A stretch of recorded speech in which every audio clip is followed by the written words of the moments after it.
राजधानी रद्दको बारेमा मलाई थाहा छैन, तर जरिवानाको विषयमा त्यो सार्वजनिक रूपमा आएछ। मलाई लाग्छ पछिल्लो दिनमा बालनजीले गरेको एक प्रकारको चाहिँ नि गम्भीर प्रकारको त्रुटि हो भन्ने मलाई लाग्छ।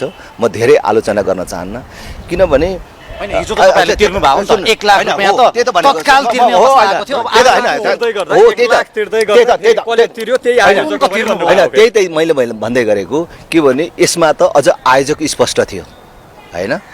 आयोजकले म यो ठाउँमा प्रदर्शन गर्छु, कार्यक्रम गर्छु भनेर जिल्ला प्रशासन कार्यालयबाट स्वीकृति लिएर अनुमति लिएर प्रदर्शन गरेको ठाउँ हो हैन। त्यो अभिलेख छ, ब्यानर छ, प्रश्न छ आयोजक को छ र त्यसको नेतृत्वमा को छन् भनेर उनीहरूलाई त्यो बोकाउने नै हो भने उसलाई र सरकार दुईटै पक्षलाई भाग लगाएर बोकाउनु पर्थ्यो। बोकाउने नै हो भने, किनभने त्यो जुन हिंसा भयो, जुन फोहोर मैला भयो, जुन प्रदूषण भयो, त्यसमा क्षति भयो, त्यसको चाहिँ नि दुईटै पक्षलाई बोकाउँदा हुन्थ्यो अथवा कुनै एउटा पक्षलाई कुनै एउटा पक्षलाई बोकाएको भए हुन्थ्यो।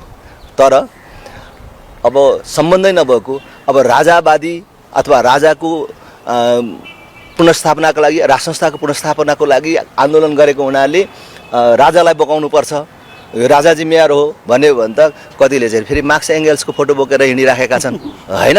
हैन, त्यसो भए त एमालेलाई दण्ड होइन, मार्क्स एङ्गेल्सलाई चाहिँ चिठी काट्नु पर्ने भयो। यो मिलेन, यति मात्रै भन्छु। हस्, धेरै धेरै धन्यवाद।